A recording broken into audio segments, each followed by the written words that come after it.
ঈশ্বরের সন্তানরা ঈশ্বরের বাক্যের দ্বারা বাঁচে। বাইবেল, ঈশ্বরের বাক্য হল সেই পুস্তক যা আপনাদের সবসময় সঠিক কাজ করতে শিক্ষা দেয় এবং আশীর্বাদ পাওয়ার জন্য বুদ্ধিমান করে তোলে। বাইবেলের সাথে মিল রেখে জীবনযাপন করা আপনাকে একটি নতুন স্বভাব ধারণ করতে এবং একটি যোগ্য জীবনযাপন করতে সক্ষম করে। যেহেতু জগতের লোকেরা ঈশ্বরের বাক্য শেখে না বা এটা অনুসারে জীবনযাপন করে না, তাই তারা অশ্লীলতা, সৎকর্মহীন আচরণ এবং প্রেমহীন আচরণ করে, যার ফলে তাদের সারা জীবন ধরে সঞ্চয় করা জিনিস এক মুহূর্তে ভেঙে পড়ে। যদি আপনারা ঈশ্বরের বাক্যে নিজেদের নিয়োজিত না করেন, তাহলে জাগতিক চিন্তা আপনার মধ্যে অনুপ্রবেশ করবে। সেই জন্যই ঈশ্বর আপনাদের তাঁর বাক্যে নিজেদের নিমজ্জিত করতে এবং ধার্মিকতার অভ্যাস করতে নির্দেশ দিয়েছেন।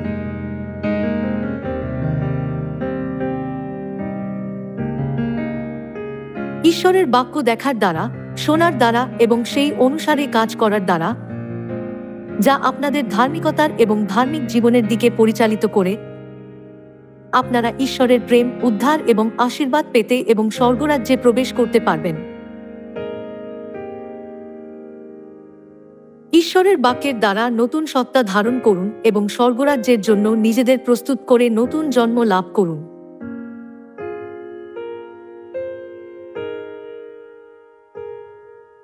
ঈশ্বর আনসানহংয়ের সাথে দেখা করার আগে আপনারা হয়তো একটা খারাপ জীবনযাপন করেছেন এবং জাগতিক বন্ধুদের সাথে দুষ্ট লোকেদের পথ অনুসরণ করেছেন, কিন্তু এখন যেহেতু আপনারা ঈশ্বরের লোক হয়েছেন, আপনাদের সেই পথে চলা উচিত নয়।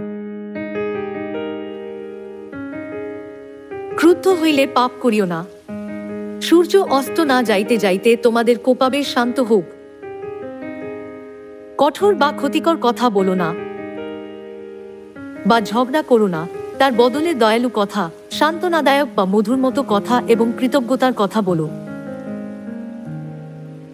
একে অপরের প্রতি দয়ালু হও এবং একে অপরকে ক্ষমা করো।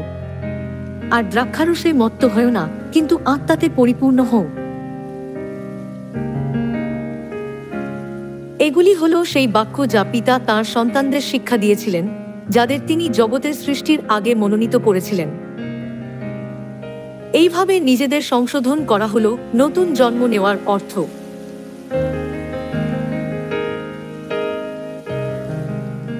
স্বর্গরাজ্যে প্রবেশ করার জন্য আপনাদের সুন্দরভাবে নতুন জন্ম নিতে হবে।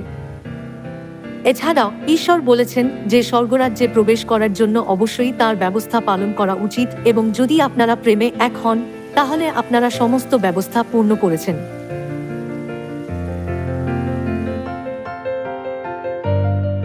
যখন আপনারা প্রেম করেন, আপনারা খারাপ কাজ বা পাপ করেন না।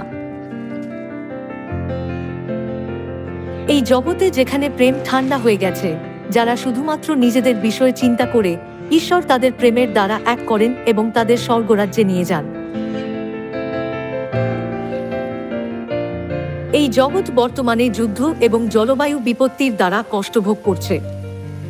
এরকম সময়ে পিতা আপনাদের পরিশ্রমের সাথে নতুন নিয়মের নিস্তার পর্ব প্রচার করতে নির্দেশ দিয়েছেন, যা লোকেদের বিপত্তি থেকে রক্ষা করে এবং তাদের অনন্ত জীবন দেয়, যাতে তারাও তাড়াতাড়ি সিওনে পালাতে পারে।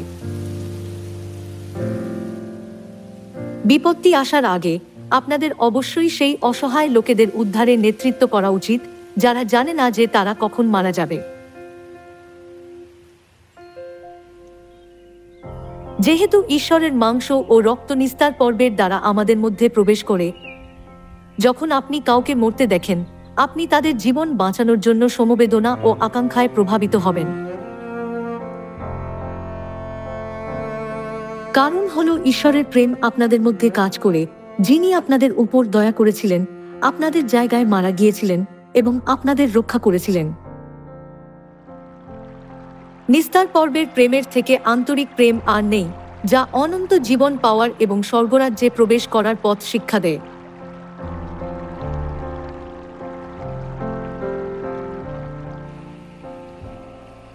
সেই প্রেম পূর্ণ করার জন্য আপনাদের ধৈর্য রাখা উচিত, যেমন প্রথম করিন্থীয় 13 অধ্যায়ে লেখা আছে।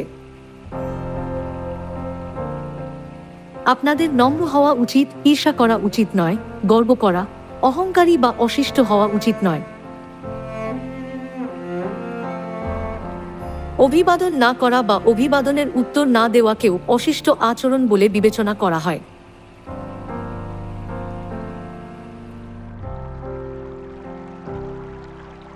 আপনি হয়তো ছোটদের মধ্যে এই আচরণের অজুহাত দিতে পারেন, কিন্তু যদি কোনো বড়রা অভিবাদন করতে ব্যর্থ হয়, লোকেরা প্রায়ই বলে তাদের পিতামাতা তাদের সঠিকভাবে শিক্ষা দেননি।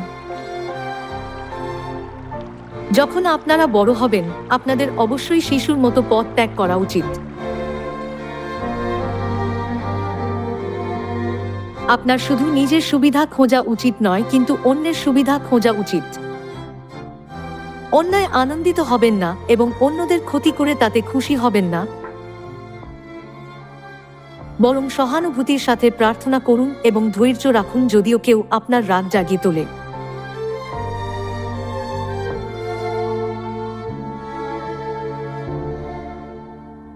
প্রেম হলো সবথেকে বড়। আমি কিভাবে এই আত্মাকে খুশি করতে এবং তার বিশ্বাস গড়ে তুলতে পারি? তাকে সান্ত্বনা দেওয়ার জন্য আমি কিভাবে উষ্ণভাবে কথা বলতে পারি? আমি কিভাবে তাদের উদ্ধার পেতে সাহায্য করতে পারি? আপনাদের সব সময় অন্যদের এইভাবে বিবেচনা করা উচিত।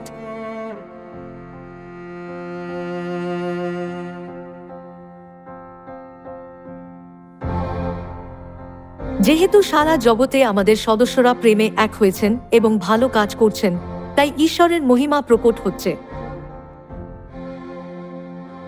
আপনাদের ভালো ও ধার্মিক কাজ ঈশ্বরের সুন্দর পোশাক হবে।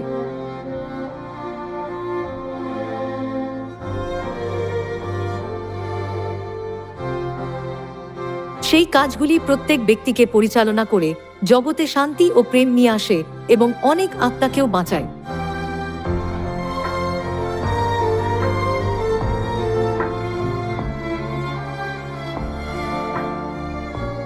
দয়া করে আপনাদের সুন্দর কাজের দ্বারা ঈশ্বরের উত্তম মসিনা হন এবং ঈশ্বরকে অনেক মহিমা দিন। আরও দয়া করে অনেককে নতুন নিয়মের নিস্তার পর্বের শিক্ষা দিন, তাদের নতুন সত্তায় পরিণত করুন এবং তাদের স্বর্গরাজ্যে পরিচালিত করুন।